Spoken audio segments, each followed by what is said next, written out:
তো সম্মানিত ভিউয়ার্স, আসসালামু আলাইকুম। আমাদের হাসান ভাই তো বিগত ভিডিও তো দেখছেন, বাড়ি নিয়ে খুব সমস্যার মধ্যে আছে। তো এখন সে টাইলসের মিস্ত্রি খুঁজছে, টাইলস ফ্লোরে যে টাইলস লাগায় সেই মিস্ত্রি খুঁজতেছে। ইতিমধ্যে সে একজন মিস্ত্রি পাওয়া গেছে। তো আমরা তার মুখ থেকে শুনবো। বলতেছি কিছু লোক আছে ভাই, সহযোগিতা করবো তো দূরের কথা, মনে করেন এরকম উল্টাপাল্টা কথা কইবো। ওই যে উল্টাপাল্টা আপনি বুঝছেন কেন? হ্যাঁ তো কইছে যে আপনি কইতাছে, হ্যাঁ বলে আগে বলে সেই টাইলস মিস্ত্রির কাম করতো, জীবনও দেখি নাই গা।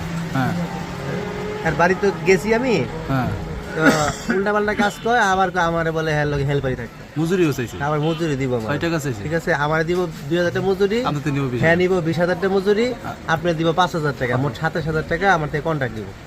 চিন্তা করেন বিষয়টা, মানে সে স্কুল চালাইবো, আবার সংসারও চালাইতেছে গিয়া, আবার আপনার বিল্ডিং এর টাইলসের কাজও সে চালাইবো। হ্যাঁ মানে আমার থেকে বলে হ্যাঁ ট্রেনিং নিব, আমার মাল ভাঙচুর কইরা শিখবো, সে শিখবো, বুঝছেন? তাহলে তার অবস্থা ঠিক আছে, হেরে হেরে জিগান। তোমার নাম কি, ফলে পরিচয়, একটা কথা আছে না? হ্যাঁ তাহলে আমি কাজ কতদূর পারি না না পারি সেটা আগে কাজটা দেও, করার পরে না বুঝবে কাজ পারি না না পারি।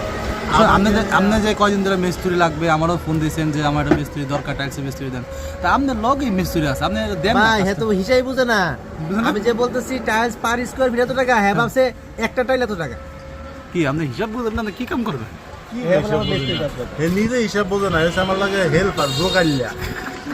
আগে আগে কোনো অভিজ্ঞতা আছে আপনার কাজ? অভিজ্ঞতা ইনশাল্লাহ, কত বাড়ি বাড়ি টাইস করছি, তারপরে টাইলস করছি, রাস্তাঘাটে সে কি টাইলস করছে না টাইলসের কাজ করছে? ভাই আগে বরিশালে ওই যে ঝুলন্ত লেট কিনছিল এক এলাকায়, তো পরবর্তীতে আপনার ওই যে ওই সাক্ষী বয় না, হেরির কাম করছে আর কি।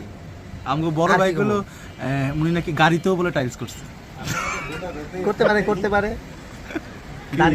আমি হাসান ভাইয়ের এই ঝুলন্ত লেট্রিনের কথাটা তীব্র প্রতিবাদ জানাই। এই ধরনের শব্দ চয়ন আসলে কোনো সুস্থ মস্তিষ্কের মানুষের দ্বারা সম্ভব না। আমার এখন তার সে সুস্থ না অসুস্থ সন্দেহ, প্রশ্নের বিষয়। আমি সন্দেহ পোষণ করাইছি, বুঝছেন? তো যাই হোক, এখানে খাবার চলে আসে, আর কেউ কথা বলবে না। বাকি ভিডিও দেখার জন্য আমাদের সাথে থাকুন। আসসালামু আলাইকুম।